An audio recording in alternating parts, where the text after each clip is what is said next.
Hello, my name is Dylan Saltzman. A little bit about me, I'm a sophomore studying environmental engineering, and I'm from Ripon, California, which is in the northern half of the Central Valley. I will start off our discussion about water by talking about the Hetch Hetchy Regional Water System. I have the opportunity to share about this, which was one of our first destinations for the course. And we stopped at multiple points in the system, the first of which being the O'Shaughnessy Dam, which is at the foot of the Hetch Hetchy Reservoir. O'Shaughnessy Dam was constructed in 1923, and if I can show you a photo, here we are at that 1923 level. There were two different additions that happened by 1938. In total, this dam is 300 feet high, 117 feet of that being a below ground foundation, but it can hold a total of 360,000 acre feet of water, which is a ton. And this dam is located on the Tuolumne River within the borders of Yosemite National Park. So it is a pristine water source for San Francisco and the Bay Area because of the National Park Service's management of the land, and that is a very undisturbed landscape. The San Francisco Public Utilities Commission got authorization to construct this dam from the Raker Act of 1913, named after John Raker, who was a resident and legislator in the Central Valley. So, the dam has 8 total valves on it, and 2 different types of valves. One is a butterfly valve, which opens and closes just as a flap and lets water out. The other is a needle valve, which has this adjustable circle that allows for a range of flow. In total, these valves release 1,000 cubic feet of water per second, and the entire dam was constructed as an investment from the end user, which means it's independent of federal and state project funds, and San Francisco has the right-of-way for all of its pipelines and tunnels. The nuance to this is that San Francisco cannot take all this water. Why? Well, it's the way that water rights were set up. It's first come, first served, and in this case, it happened to be that Modesto and Turlock irrigation districts staked their claim for the water first.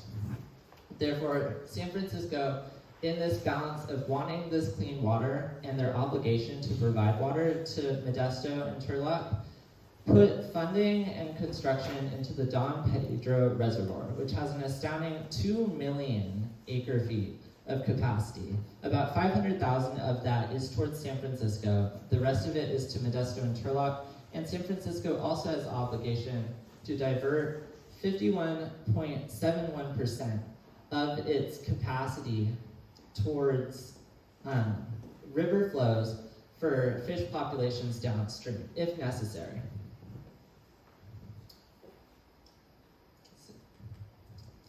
Hetch Hetchy involves extensive collaboration between the San Francisco Public Utilities Commission, the National Park Service, and the National Fish and Wildlife.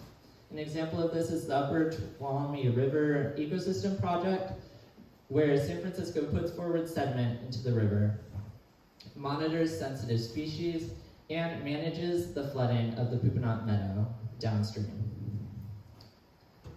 And being a system that spans all the way from the east side of the state to the west, to the bay, it is highly susceptible to seismic activity risk.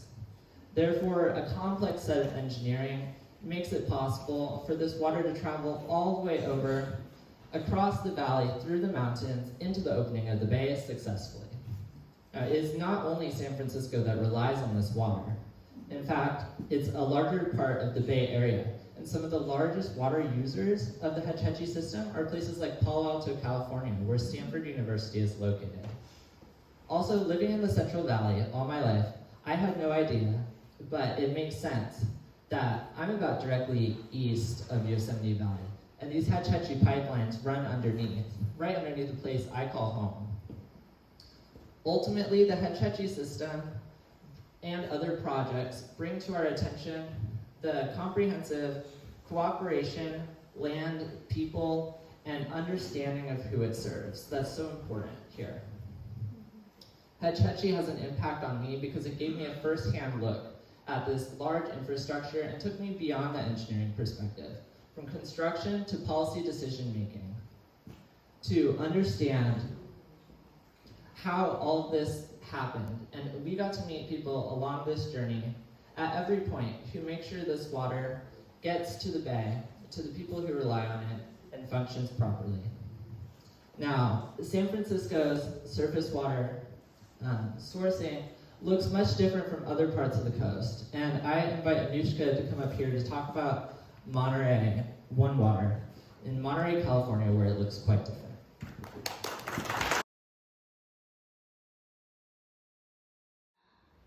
Coming from St. Louis, I hadn't really gotten the opportunity to explore California. Even after living here for the past year, I never left the Stanford bubble. This SoCo gave me the opportunity to explore the natural beauty of California, while allowing me to reflect on my future and the kind of impact I want to have on the world. From the breathtaking views of Hetch Hetchy in Yosemite to learning about intricate water systems in San Diego, each day was an adventure of stepping outside of my comfort zone. I even tried surfing for the first time, and I wasn't really that great. However, if I had to choose one highlight from our journey, it would be our time spent in Monterey. It started off with a dinner at Tarpey's Roadhouse with Professor Dick Luthi. Professor Luthi talked about water management and its great impact on communities. His passion for water management really opened my eyes to how water is so much more than just a basic resource. It is vital to tying together communities, industries, and ecosystems. Learning about complex issues such as reverse osmosis, ozone, and membrane filtration showed me how advanced water technology has become, especially at places like Monterey Pure Water. But the real turning point for me was when we visited Monterey One Water and heard from federal advocacy lead Rachel Godin and Mayor Tyler Williamson, and it gave me an entirely new perspective, not just on water, but on leadership and advocacy. Mayor Williamson, in particular, broke down complex interdisciplinary issues of science, politics, and economics in a way that showed us how much he truly cared about his constituents. He didn't talk about water as some distant policy issue, but rather as something vital to his community. He spoke about the importance of compromise and how he fights to advocate for his people while ensuring the long-term sustainability of resources such as water in his community. Hearing Mayor Williamson talk about compromise and the intricacies of leadership made me realize something important. Problems like water management aren't just scientific or engineering challenges. They're interdisciplinary. They require collaboration from people of all walks of life. Scientists, engineers, policymakers, and community advocates all play a role. It is through their collective efforts that we can create impactful and lasting change. This was the moment when I began to see how the fields I'm passionate about, computer science and math, could be applied to something much larger than myself. Up until this experience, I've been focused primarily on technical problem solving, coding behind a screen, and imagining my future in tech. But now I realize I want to contribute to something much larger than just personal achievement. I want to help tackle real-world challenges, particularly those in sustainability and the environment. Water management is one of those challenges, and I'm excited by the possibilities of applying my technical skills to areas such as optimizing energy use for water systems, developing apps that promote conservation efforts, or even building predictive models for environmental changes. This trip has not only broadened my perspective on the world, but has also made me more aware of the interconnectedness of all things in our world, how our actions, our choices, our careers have the potential to change our world. I'm excited to start using my knowledge to create tangible change, to be a part of solutions that matter to both people and the environment. So thank you to the core staff, Corinne, Kate, and Bruce, the SCAs, Isaac and Hannah, and all of the other donors and administrative staffs that have made this trip possible. It has truly made an incredible impact on my life. And now I'm going to hand off the phone to Raghav, who is going to talk about the water issues regarding the United States and Mexico.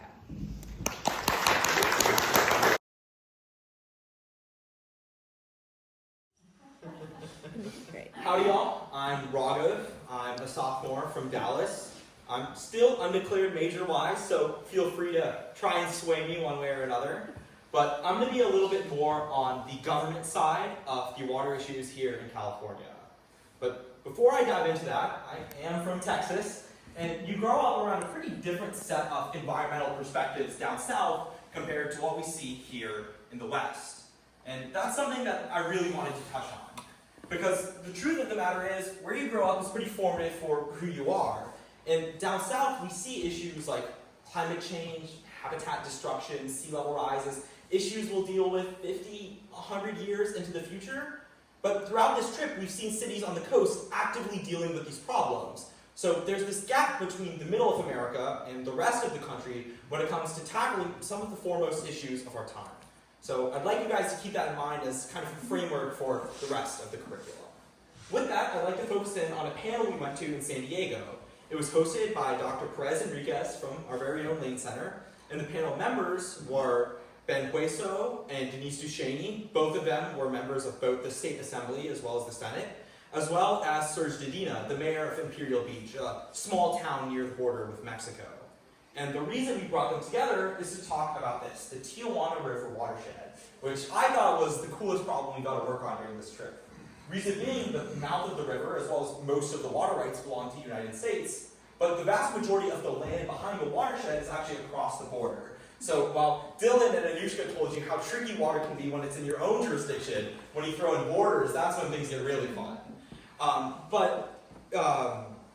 The reason that the border makes this so interesting is that it forces all levels of government to engage, from individual towns on the border and their counties, to the state as a whole. Even the federal government gets involved, and that's not something you see often throughout the rest of this trip, or frankly, it's not often seen in the country as a whole. But, I won't bore you guys with the legalese behind it. We had some great conversations on water quality policy, tire pollution, and I think the big takeaway was appreciate what comes out of your tap each morning. But honestly, what stuck out to me the most was the bigger picture.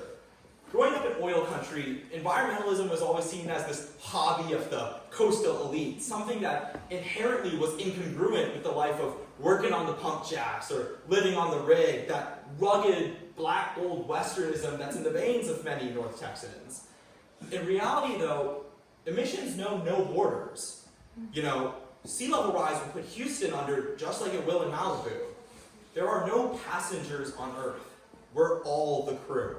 And it's up to us to keep it afloat. In Kennedy's words, president, not professor, if not us, who? If not now, when? Thank you guys very much.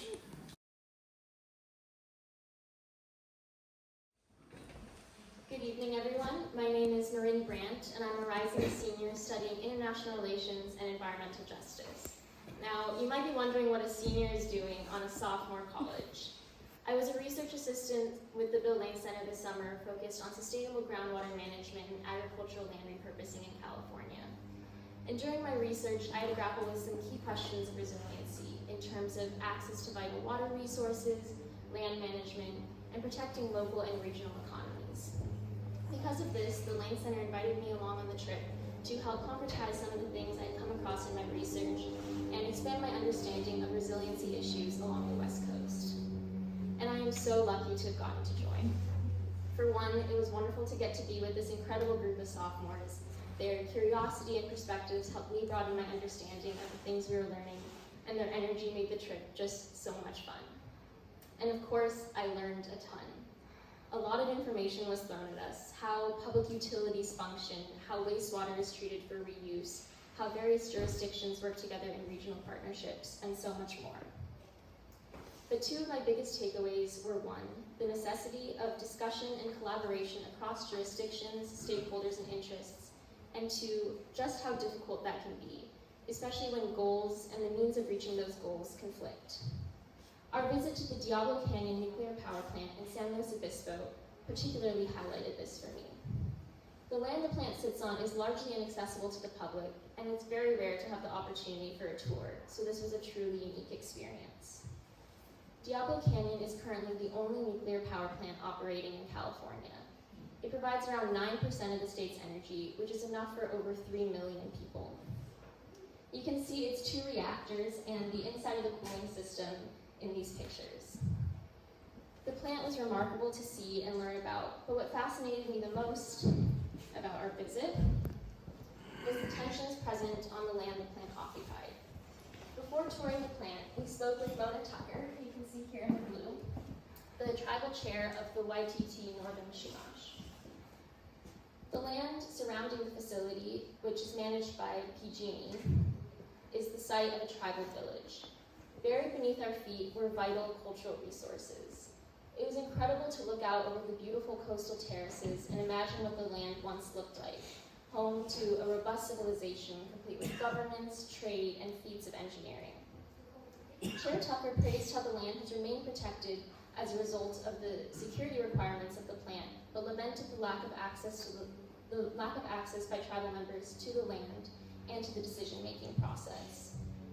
Her perspective on the continued operation of the plant was really eye-opening in terms of how we think about our approach to our energy future.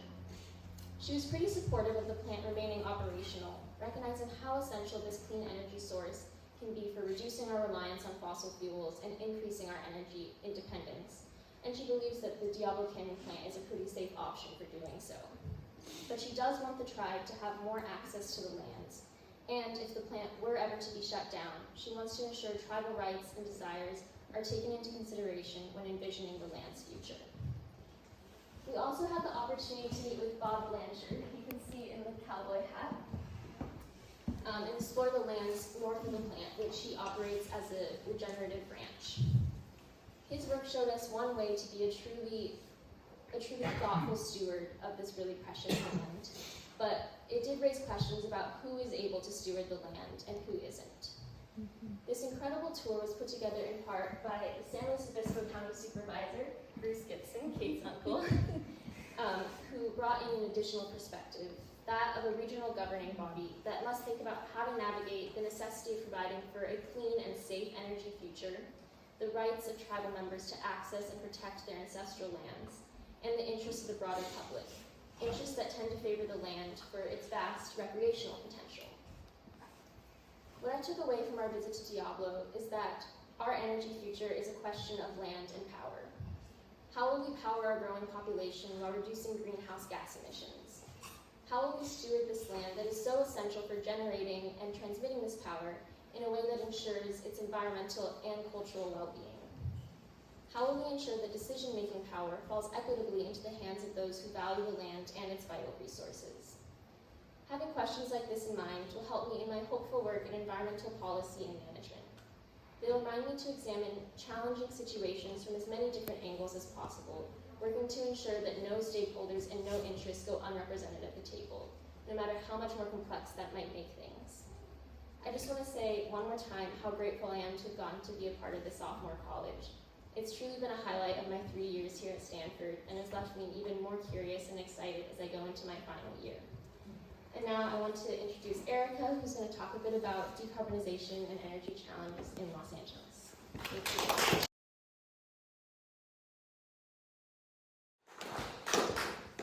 Hi everyone, thank you all so much for coming. My name is Erica Lee, and I'm a sophomore studying computer science from Orange County, California. So growing up, I spent my weekends at the beach and my winters in the mountains, and I really fell in love with the diversity of nature in California. I wanted to learn more about how to protect this nature, and this trip was really the perfect opportunity for me to do so. Throughout this journey, we've met so many interesting people and have been exposed to all the issues that plague communities up and down the coast.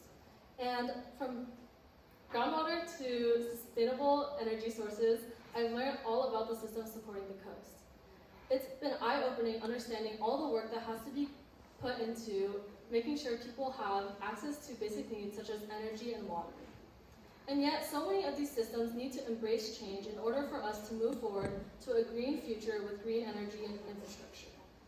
LA is a pioneering city in this change, and I wanted to talk about our visit with the Deputy Mayor of Energy and Sustainability, Nancy Sutley. As the climate worsens, we really need to adapt new technology. However, jumping on new technology is high risk, high uncertainty, and high cost. And being the first mover is always unfavorable, which leads to a gridlock where no one wants to take change. Despite this, I was deeply impressed by the work of Deputy Mayor Nancy Sutley. Her work at the Los Angeles Department of Water and Power, which is the largest public utility in the nation, serves 4 million residents of the LA City and the surrounding regions. And these are some pictures from the top of the City Hall, which really gives perspective on how large the community is that it serves. So Sutley helped implement policy that prohibited new gas lines in buildings, helped build 25,000 EV chargers in the city, and prohibited contracts of power plants that did not meet greenhouse gas protocol. LA's original goal of being all renewable energy by 2045 was revised and is now able to be accomplished by as soon as 2035. As a STEM student, I thought maybe the right technologies just didn't exist for large-scale action. However, this class really showed me that this technology does exist. Electric vehicles exist, clean water exists, renewable energy exists. The real problem is really in the implementation. Change requires funding, navigating local and federal policies, and also political inertia. Strategical policy is really the key to overcoming these challenges.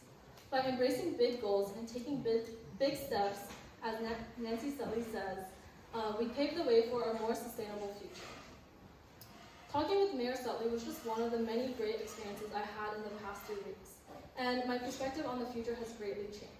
Before, I was very focused on technology. If we can make it cheaper, faster, better, maybe our problems will go away. But I now know that everyone needs to work together to change the status quo and pave the way for a better future.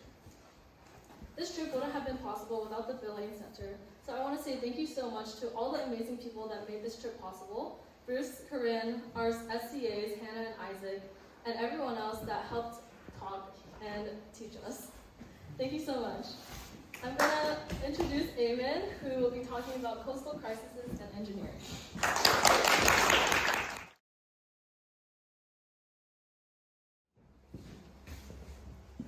Hello everyone, my name is Eamon Ijaz and I'm from Lahore, Pakistan.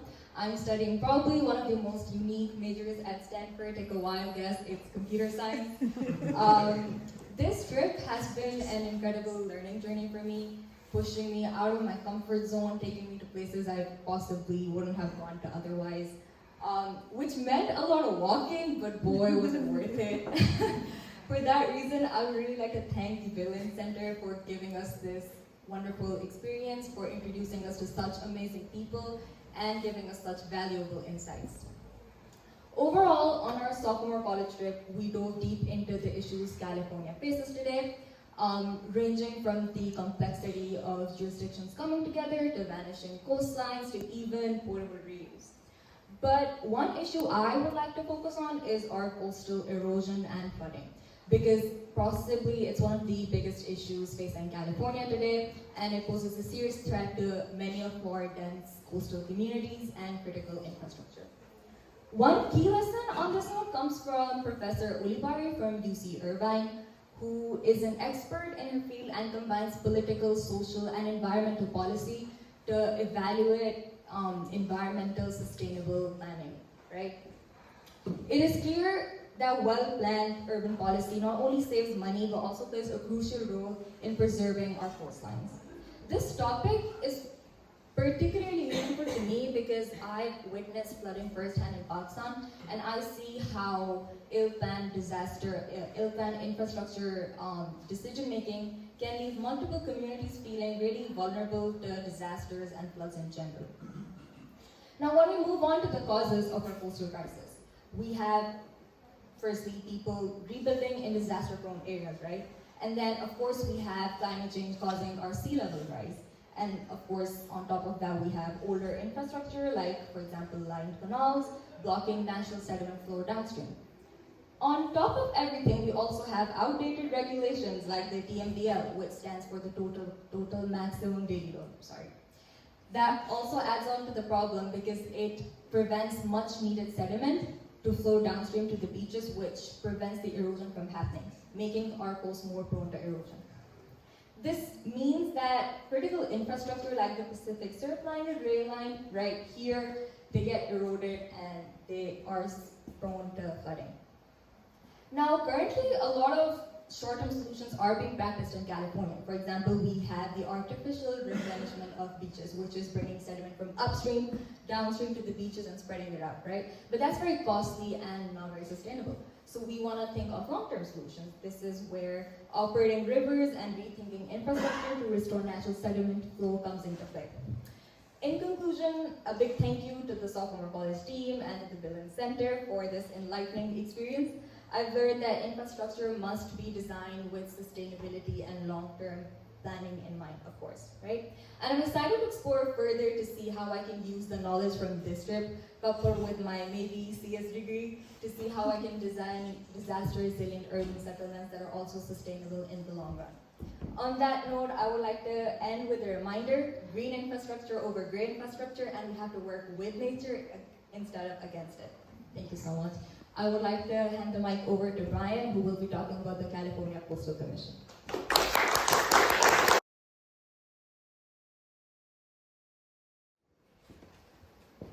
Hi everyone, my name is Brian Shaw. I'm a sophomore from New York studying environmental engineering with a focus on coastal sustainability.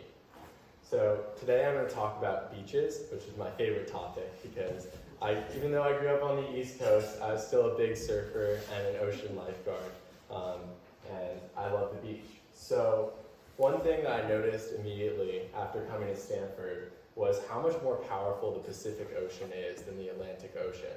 And what that means in our case, when we went down the coast, is that we saw problems that were happening much faster and more catastrophically than they were on the East Coast. And so these climate change problems that we've been talking about are very apparent and have to be discussed. And the California Coastal Commission is an agency that's primed to do that. So I'm sure many of you are familiar with the California Coastal Commission, but I'm just going to give a brief summary of who they are and what they do. So we heard from Charles Lester, who's the executive director, or was the former executive director of the Coastal Commission for 5 years, from 2011 until 2016. And the Coastal Commission itself was founded in 1972 as part of Proposition 20, and it was extended indefinitely in 1976 under a different act. And so the Coastal Commission maintains coastal access and also looks at the coastline holistically to think about future development and how different areas can be preserved to maintain that coastal access and coastal recreation for not only us, but for future generations as well. It's made up of 12 commissioners at a given time, 4 appointed by the governor, 4 by the state senate, and 4 by the state assembly. So I'm also going to talk about the idea of the coastal squeeze, which Eamon just brought up, which is basically that as the sea level continues to rise, it comes in, and we have many coastal bluffs. This is an example from Del Mar, so just north of San Diego, where we actually stopped on our way down the coast. And you can see that these train tracks are almost falling into the water, and that is a result of this cliff being eroded as sediment falls down and replenishes the beach. On a separate note, this is Casa Mira in Half Moon Bay, and this establishment was built before the Coastal Act. So they have that seawall and that rock revetment is grandfathered in, and so it's allowed. And the Coastal Commission can't oppose it, despite many lawsuits. And as a result, there's kind of this downstream erosion problem because the water comes in and tries to take away sand, bring it back out, and instead it just takes sand from farther down the beach, which causes larger problems for neighboring residents. So the job of the Coastal Commission is to balance all of these issues and really think about how we can move forward. And so they've been putting together a lot of sea level rise plans recently and been instructing basically local jurisdictions, of which there are 76 local governments under their control in the 1,100 miles of the California coast that have to work through what the climate future is going to look like with sea level rise and whether we'll have beaches or not, because this is a dire issue. And the United States Geological Survey actually put forward a study very recently that up to 75% of California sandy beaches will erode by the year 2100 if nothing is done. And so we're in a completely new era now of the Coastal Commission, where the Coastal Commission was created to stop the rampant development that was happening along the California coast and preserve its character and its ability for recreation. And now what we're seeing is that we almost need some development or some undevelopment in some cases in order to adapt to the changing climate. So Peter Douglas, who's a longtime executive director of the Coastal Commission for over 25 years and was actually succeeded by Charles Lester, who was great that we got to meet with him, said that famously that the coast is never saved, it's always being saved. And so as we move forward and we start to deal with these climate issues, what I thought was one of the most fascinating parts of this sophomore college experience was really starting to see how this is going to become ever more relevant now, because people really have to start thinking about issues that we've never dealt with before that are completely unprecedented. So thank you to everyone at the Bill Lane Center for making this possible. And I'm going to hand it off to Will, who's going to talk more on the policy side of this.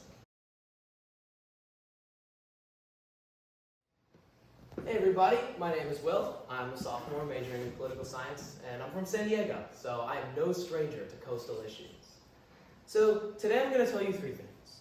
I'm going to talk to you about one shoreline, I'm going to talk to you about the magic of Sophomore College, and the most challenging issue facing California today. So we're going to begin with one shoreline. One shoreline is what's known as a JPA. So it was created by the Special Act of the California Legislature, and it combines the powers of local cities along this stretch of San Mateo County. So just for a quick geographic reference, Stanford would be somewhere down here, and then we head up north to Burlingame and Millbrae, and then this is SFO, San Francisco Airport. Now, one shoreline has its own budget, its own staff, and even its own regulatory permitting power. So it is, in many ways, a unique organization. But the challenges that face one shoreline are nothing new. One shoreline and this gentleman, Len Matterman, are charged with protecting this area of the coast from flooding and sea level rise. So how do they plan to do it? Well, Len and his team are forward-thinking, they're environmentally minded, and so they've developed ideas of green levees, essentially creating buffer zones between the bay and the shore. They also have thought of many green ways, including many more levees, to deal with these guys, these things in blue, rivers, that can cause a giant flooding risk because they push bay water in, erupt up, and then spread out. However, Len has a problem. You see, there's a river here, but Len's jurisdiction ends in this yellow line. So he is forced to work with the folks up at SFO in South San Francisco, even though they have essentially zero interest, they are at less risk, and Len assumes all liability for whatever happens on flooding along this river line. You can see the problem. Well, even the green levees don't work because another commission, the Bay Conservation and Development Commission, refuses to allow them to build in the bay whatsoever. This is, unfortunately, not a unique problem to one shoreline. Up and down the coast, we've met many, many local government officials who have good ideas, who are environmentally minded and want to help the coast. But they have a giant problem. In the words of Serge Dedina, former mayor of Imperial Beach and an outspoken environmentalist, as an environmentalist, the California Environmental Quality Act and the National Environmental Protection Act, two landmark climate legislations, have become our biggest enemies. Now, why is that? Well, the issue isn't the values and the oversight behind regulation. Those are and will forever be very important. The issue is in the implementation. Here's the process. If I'm Len Madden and I have a brilliant idea, I have to get first approval from my county. Then we cycle over to the state side. Approval from Fish and Wildlife, the Water Resources Control Board, the Coastal Commission. If we make it through there, we get up to the feds, Fish and Wildlife, EPA, and the Army Corps of Engineers. But say, for example, Len's levee needs to be 3 inches higher.